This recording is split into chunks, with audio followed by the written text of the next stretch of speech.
శివాయ ఓం నమః శివాయ ఓం నమః శివాయ ఓం నమః శివాయ ఓం నమః శివాయ ఓం నమః శివాయ ఓం నమః శివాయ ఓం నమః శివాయ ఓం నమః శివాయ ఓం నమః శివాయ శివాయ ఓం నమః శివాయ ఓం నమః శివాయ ఓం నమః శివాయ ఓం నమః శివాయ ఓం నమః శివాయ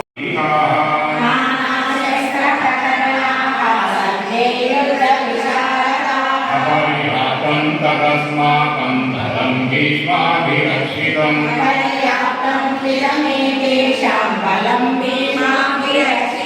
अयं हेतु सत्त्वेषु यदा भागमवस्थिताः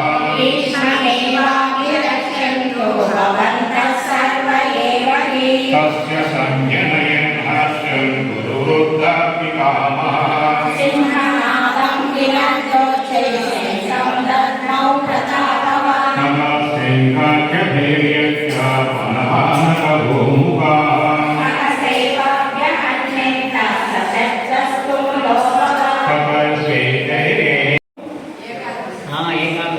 ఏకాదశి వ్రతం ఇంతవరకు మనం చేసింది ఏకాదశి వ్రతము ఎలా చేసాము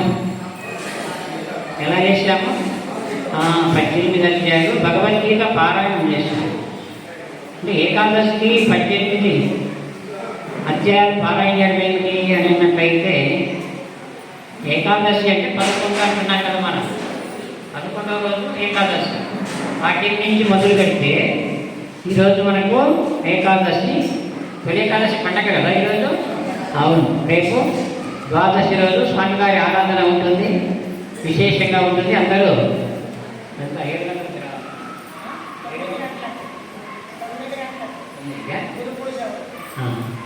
అది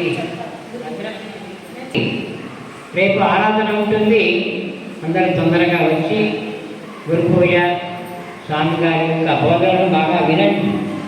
చక్కటి జ్ఞాన మార్గాన్ని చూపించినటువంటి జగద్గురు వేదాంతం లక్షణాల యొక్క బోధలు లోకానికి ఆదర్శకము. ఇలాంటి ఇంత స్వచ్ఛమైనటువంటి బోధ ఎంత గొప్పదంటే ఎవరు కూడా చెప్పినటువంటి గొప్పదైనటువంటి బోధ మనకు లక్షణాలు సులభంగా అందించారు. కానీ దాన్ని మనము దగ్గరలో ఉండడం వలన మనం దాన్ని ధృవీకరిస్తున్నాం. చూడండి ఎక్కడెక్కడి నుంచో వచ్చారు. రామేశ్వరం నుంచి, దొర్సానిపల్లి నుంచి, అనేక ప్రాంతాల నుంచి, వైమార్గాన్ని కిలోమీటర్ 2 కిలోమీటర్ల దూరం నుంచి కూడా ఇక్కడికి వచ్చారు.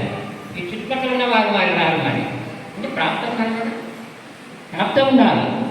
అందుచేత భగవంతుడు ఈ మానవ జన్మ అనేటువంటిది ఎన్నో జన్మల స్ఫూర్త పుణ్యఫల విశేషం వలన వచ్చింది. ఊరిక వచ్చింది కాదు. ఇది పూర్వజన్మలో మనము ఏవో పుణ్య. దీనికే శయన ఏకాదశి. శయనం అంటే ఏంటి అర్థము? పండుకోమని. అంటే ఏకాదశి బాగా నిద్రపోవాలి అర్థము. శయనం అన్నారు కదా, శయనేకాదశి. సో ఏకాదశి రోజు బాగా నిద్రపోమన. ఈ ఏకాదశి రోజు అంటే ఈ రోజు నుంచి మనకు దక్షిణాయనం ప్రారంభమవుతుంది. ఈశ్వర కాలమాన ప్రకారము ఈ రోజు నుంచి దక్షిణాయనం ప్రారంభమవుతుంది. ఈ రోజు శ్రీ మహావిష్ణువు ఆయన యోగ నిద్రలో పోయినారన్నమాట. శ్రీ మహావిష్ణువు యోగ నిద్రలోకి పోయినాడు కనుక అందుకే దానిని శయనేకాదశి అన్నారు. ఎక్కడ ఆయన శయనించి ఉన్నాడు అంటే అలసిపోయి, పురాణంలో కథ చెప్తారు. ఆయన రాక్షసులతో పోరాడి వేల సంవత్సరాలు అలసిపోయి తర్వాత యోగ నిద్రలోకి వెళ్ళినాడు. వెళ్ళిన రోజు ఈ రోజును శయనేకాదశి. దక్షిణాయనము ఈ రోజు నుండి ప్రారంభం. ఈ ఎన్ని నెలలు అవుతుంది? 4 నెలలు. దీనిని చాతుర్మాస్యము అంటారు. చాలా ఈ 4 నెలలు కొందరు మౌన దీక్ష పాటిస్తూ ఉంటారు కొందరు. మరికొందరు కార్యక్రమాలు, ఉపన్యాసాలు, సభలు ప్రారంభిస్తూ ఒక చోట ఉపన్యాసాలు కంటిన్యూగా చెప్తూ ఉంటారు. చాతుర్మాస వ్రతము అనేసి 4 నెలలు. 4 నెలలు ప్రతి వాళ్ళు 2 నెలలు కూడా చేస్తూ ఉంటారు. వరంగల్ స్వామి జ్ఞాన చైతన్య